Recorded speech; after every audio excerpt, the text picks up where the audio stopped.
بسم اللہ الرحمن الرحیم۔ ان احادیث کو یاد کرنے والا بچہ ہر کلاس میں اول آئے گا۔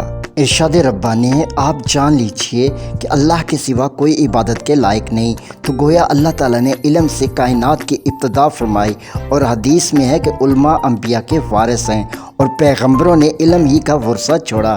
پھر جس نے علم حاصل کیا اس نے باطنی دولت کی بہت بڑی مقدار حاصل کر لی، اور جو شخص کسی رستے پر حصول علم کے لیے چلے تو اللہ تعالیٰ اس کے لیے جنت کی راہ آسان کر دیتا ہے۔ اور اللہ تعالیٰ نے فرمایا، اللہ سے اس کے وہی بندے ڈرتے ہیں جو علم والے ہوتے ہیں۔